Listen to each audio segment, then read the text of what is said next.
I work with a lot of women who, I wouldn't say they are serial procrastinators, but they would tell me they are serial procrastinators. And it can very often be the number one reason that they are not moving forward, that they are not achieving their goals. They literally come to me and just say, I just keep procrastinating, I keep putting things off, and I need you to help me. I just need to stop. I just need to get over myself. I just need to make it happen. And I guess the reason I want to do this episode today is because I want to talk about procrastination, but I'm going to come at it from a slightly different angle. I want to help you in terms of how you can break the cycle if you are a serial procrastinator too. Because that's my question to you. If you are a serial procrastinator, this one is for you this week. But I'm going to talk about, the title of today's episode is The Hidden Payoffs of Procrastination. You might think I'm going to come at this actually from a positive place. Not quite. But I am going to talk to you about, yes, how to break the cycle, but I'm going to tell you that there are probably benefits to your procrastination, and that is why you do it. Because the key to anything, okay, the absolute key to navigating, breaking cycles, moving through any of this is understanding it. We don't do anything if we don't understand, and we definitely don't do anything if we don't understand why we should or what's in it for us. And that's the point of procrastination. There is something in it for you. There is a benefit. Everything we do has a benefit to us. Even if it's not actually a benefit in the long term, it has a benefit in the short term. And that's what I'm going to talk to you about today.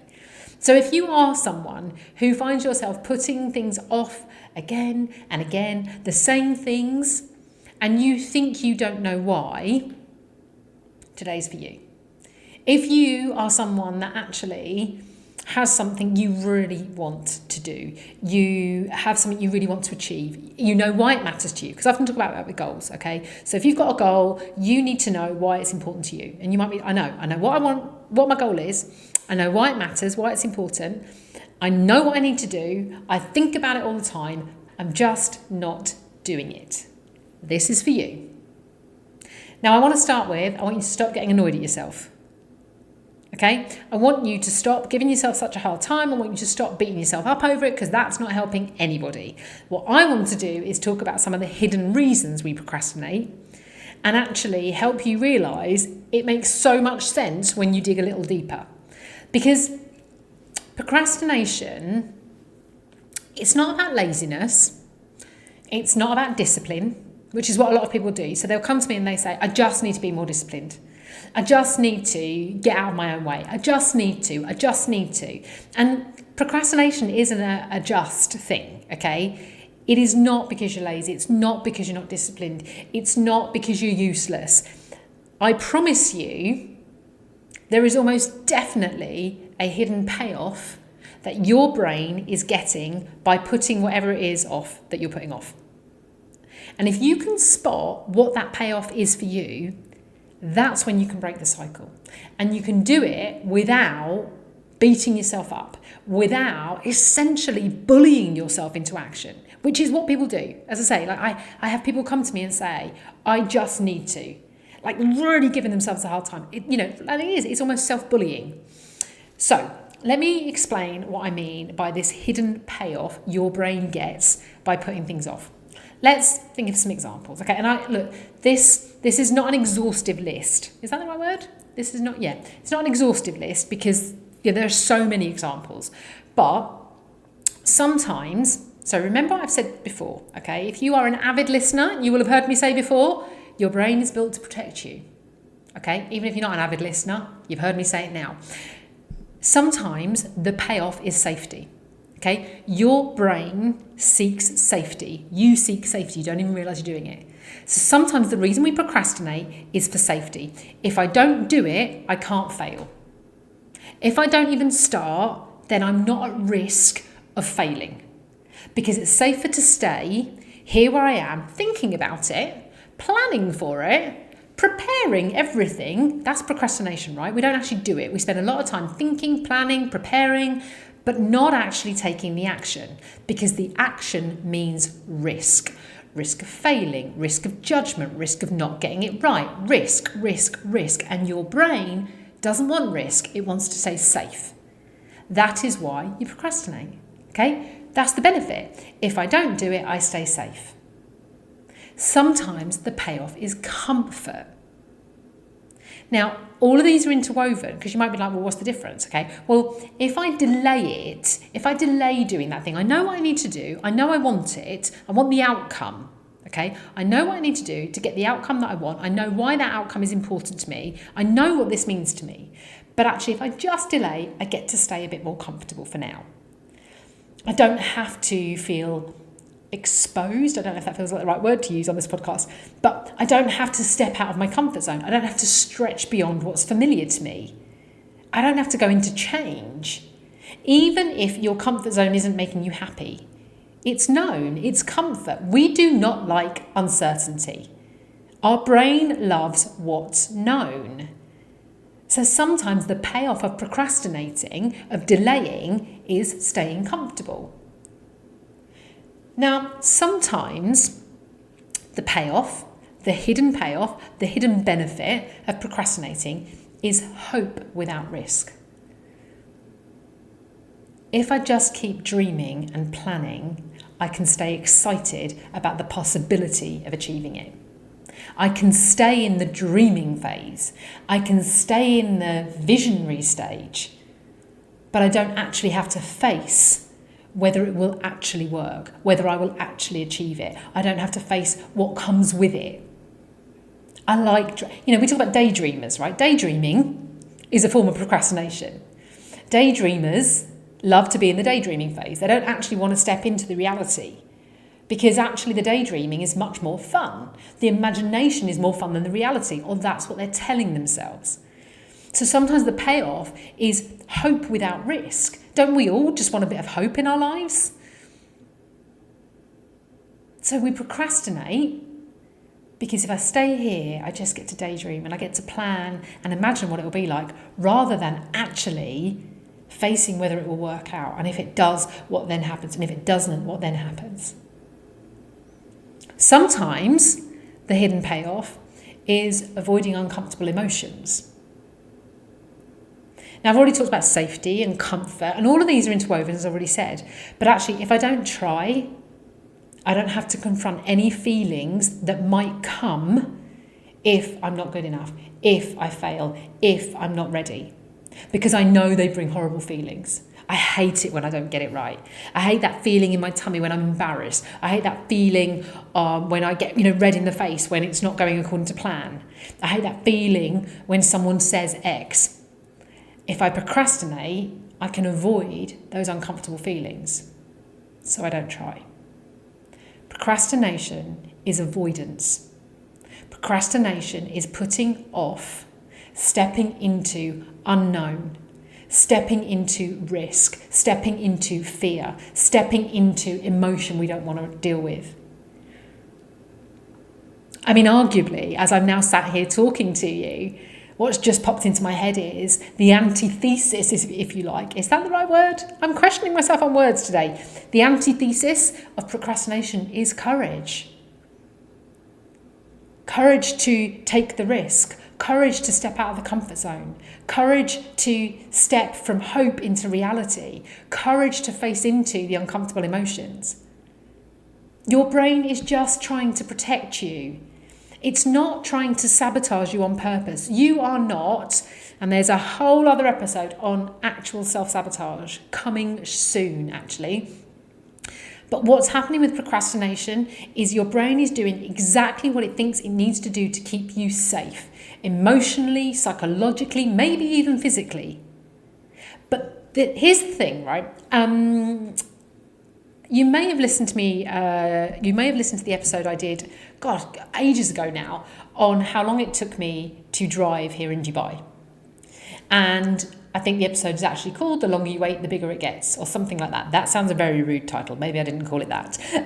But the longer we procrastinate, the bigger the thing becomes in our minds.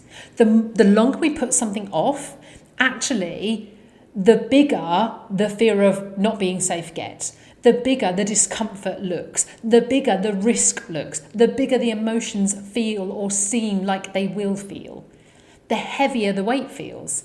And then ironically, and this is really ironic, okay, so the very thing that you're trying to avoid gets even bigger. Ever heard the phrase, what you focus on grows? What's actually happening when you procrastinate is it's counterintuitive, because you are procrastinating, probably quite aware of it, because that's what everyone comes to me saying. I'm a procrastinator. I keep putting things off. I'm not actually doing it. And I'm really getting annoyed at myself. And I keep thinking about how I really want to do this thing, but I'm not doing it. So what you're doing is focusing on the procrastination. You're focusing on the fact that you're not doing the thing, which really means you are focusing on what you're avoiding, even if you don't realize you're doing it. And that means you are giving it the focus, which means it grows. So the thing you're trying to avoid, fear, judgment, discomfort, risk, emotions that are uncomfortable, all feel bigger and bigger and bigger. And it's an absolute vicious circle. Now I could talk and I could give you tons of examples of where we procrastinate. I see it all the time. I see it with the business owners I work with, where they don't put the post out, or they don't share the offer they've got, or they don't make the call, they don't follow up on the lead, they don't send the invoice, they don't do the task that they don't really enjoy doing. I see it in my own business, by the way. There's things I procrastinate on. It's, we're all doing this. I don't do the tasks I don't enjoy. Okay, I put them off. And God, I just literally thought of, some of the stuff I have to do behind the scenes on the accounts. I have an accountant, great, they do the big piece of work, but I put off my input. And the task just gets bigger and bigger, because the longer I put it off, the more there is to do. And then I'm like, oh God, there's so much to do. I just can't face doing that now, because I don't like doing it, because it's uncomfortable. And great example, really practical example. Or there's the person who just knows, if I just posted this, or if I just shared this on socials, or I just wrote some emails, people would then know what I've got to offer them, and then they might actually buy it. But if I put it out there, then they'll know what I've got to offer them, and they might actually buy it. And oh my God, that's scary. So what do? How do you break the cycle of procrastination? Ever heard me say, awareness is the first step of change? First step is simply awareness. You have got to get really honest with yourself about what are you putting off right now. When you notice yourself putting something off, you need to pause and get curious. And you need to ask yourself, not what am I putting off, but actually, what am I protecting myself from? What am I avoiding? Because it's not the thing. It's not the thing at all. It's not the thing you think it is. It's the underneath the thing. And actually the real question is, what's the hidden payoff? And I think if you ask yourself that question, because it's a very different question to ask, you may get to an answer quicker. And if you can get to that answer quicker, you can do something quicker. So get honest with yourself. You don't have to have this conversation with anybody else. What are you actually putting off right now? And if you get curious and ask yourself, what are you protecting yourself from? What is the hidden payoff? Because if you can work out, is it safety? Is it comfort? Is it avoiding judgment? Is it fear of failing? Once you know, you can face into that differently. You have a choice at that point. You can acknowledge what's really going on. And actually, you can really practically see it for what it is, and actually almost vocally acknowledge it. Vocally, out loud, say to yourself, I see it. I now see what this is. I see you, brain. I see what you're doing. You're trying to keep me safe. I see what you're doing. I know you're trying to keep me comfortable. But you can choose to move anyway. You can choose to step in a different direction. Not because you're suddenly fearless, because you're not going to be uncomfortable, but because you reconnect with why I want this, why it matters, and take one small step. You just have to take one small step to show yourself it's okay, to show yourself it's safe, to show yourself that even that little bit of discomfort doesn't bring with it danger. Send the email, write the post, reach out to the person, record that first 5 minutes of the video that you keep saying you're going to do. Action. Action is the way to break the cycle. Just show yourself that you can. And here's the really key thing. I often talk about celebrate. I'm always encouraging members of the collective, I'm always encouraging my clients to reflect and acknowledge and celebrate what they've achieved. Not just the really big wins. You can celebrate the start, not just the finish. Celebrate taking the first step. Every time you start, you are rewiring your brain. Every time you start, you build a new association, if you like. You are showing yourself, every time you start, rather than continuing to procrastinate, you're showing yourself it's safe to try. It's safe to move. It's safe to grow.